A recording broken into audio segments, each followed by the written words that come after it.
Depression মন খারাপ থেকে শুরু হয়। কম বেশি জীবনে সবাইকে কঠিন সময় দিয়ে যেতে হয়। কেউ এটা কাটিয়ে উঠতে পারে, কেউ পারে না। হ্যালো এভরিওয়ান, আসসালামু আলাইকুম। আশা করি সবাই ভালো আছেন। আলহামদুলিল্লাহ আমিও খুব ভালো আছি। আলু দিয়ে চিংড়ি মাছ রান্না করব। চিংড়ি মাছ আর আলু ভেজে তারপরে একের পর এক সব মশলা দিয়ে নিব। হলুদের গুঁড়া, মরিচের গুঁড়া, লবণ, মানে যা আছে সব দিয়ে তারপরে মিক্সড করে নেব। তো রান্না করতে করতে কিছু কথা বলবো। ডিপ্রেশনে মানুষ থাকি, ডিপ্রেশন মানুষের জীবনে আসেই, থাকবে। যত জীবন মানুষ বেঁচে থাকবে কিছু না কিছু কারণের মানুষের জীবনে বিপদ আসবে আর ডিপ্রেশন থাকবে। অসুস্থ থাকলে যেমন কাজ করতে ইচ্ছা করে না, কোনো কিছু করতে মন চায় না, শুধু কেমন জানি আরামে থাকতে ইচ্ছা করে বা শুয়ে থাকতে ইচ্ছা করে। ডিপ্রেশন থাকলেও না, আমার কাছে মনে হয় যে আমি একদম চুপচাপ হয়ে যাই, একদম একটু একা থাকি।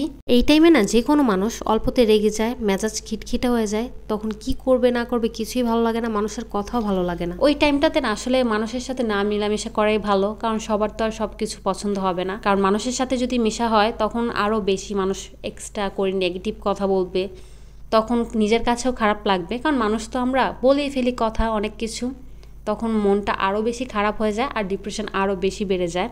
আর আমার তো কোনো কাজই করতে ইচ্ছা করে না, শরীর অবশ হয়ে আসে, মানে এত বিরক্ত লাগে কোনো কাজ করার জন্য। কোনো কাজ যদি ধরিও না, কিভাবে ওটাকে শেষ করব এরকম অবস্থায় আমি চলে যাই। চিংড়ি মাছ আর আলুর তরকারিতে আমি পানি দিয়ে, মানে ঝোলের জন্য পানি দিয়ে, লাল শাক করার জন্য পেঁয়াজ, মরিচ আর রসুনটা আমি ভেজে নিচ্ছি। এখানে লাল শাক ভাজি করব।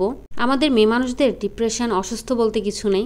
যে যেমন অবস্থাতেই থাকো না কেন, কাজ অবশ্যই করতে হবে। যেখানেই থাকো না কেন, তুমি যত রাজার হালেই থাকো না কেন, তোমাকে কাজ করতেই হবে, কিছু না কিছু কাজ করতে হবে। কিন্তু ওই ডিপ্রেশন অবস্থায় না কোনো কাজই, ছোট একটা কাজও না করতে ইচ্ছা করে না। জানি না এটা কার কার সাথে হয়েছে, আমার সাথে না এটা প্রচুর হয়। হয়তো আজকে আমার মন খারাপ, আমি না কোনো কাজই করি না। এখন তো দেখা গেছে না, আমি কোনো যেদিন আমি একটুখানি টেনশনে থাকি বা কোনো একটা মুহূর্তে যে এটা কাজটা খুবই আমার জন্য টাফ, আমার সামনে এটা খুব একটা বড় একটা বিপদ যাবে, ওই টাইমে না আমি একটা খুব মন খারাপ হয়ে যায়, ডিপ্রেশনে পড়ে যে কিভাবে এই সময়টাকে পার করব। আর যদি কোনো কাজ করি না, আমি না সব ভুলভাল কাজ করি, কোনো কাজই আমার পারফেক্ট হয় না, সব কিছু ভুলভাল কাজ করি। আর পারা জিনিসটাও না আমি একদম নষ্ট করে ফেলি।